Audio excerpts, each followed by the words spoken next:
Welcome to the Mount of Beatitudes.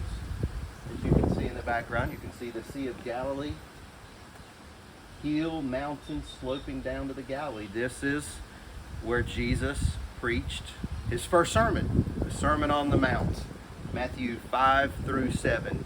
You know the Beatitudes? It says this in Matthew 5 verse 3, "Blessed are the poor in spirit, for theirs is the kingdom of heaven. Blessed are those who mourn, for they shall be comforted. Blessed are the meek, for they shall inherit the earth. Blessed are those who hunger and thirst for righteousness, for they shall be filled. Blessed are the merciful, for they shall obtain mercy. Blessed are the pure in heart, for they shall see God. Blessed are the peacemakers, for they shall be called sons of God. Blessed are those who are persecuted for righteousness' sake, for theirs is the kingdom of heaven. Blessed are you when they revile and persecute you and say all kinds of evil against you falsely for my sake. Rejoice and be exceedingly glad, for great is your reward in heaven. For so they persecuted the prophets who were before you."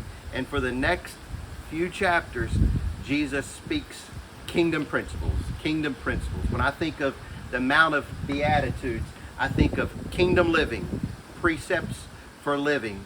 When he delivered the Sermon on the Mount, the Jews were under Roman oppression. They were looking for a Messiah, a king to return and defeat the Roman Empire.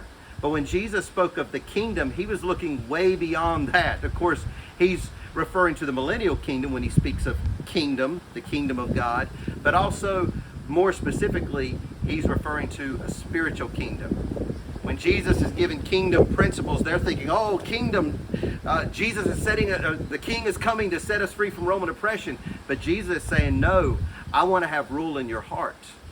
And that's what the Sermon on the Mount is all about. It's about Jesus having your heart, kingdom, your heart being a domain for the king. And so this beautiful setting with the backdrop, you can just imagine the multitudes as Jesus proclaim these kingdom principles. For the first time they're hearing this and they're amazed that Jesus, he's speaking with all authority,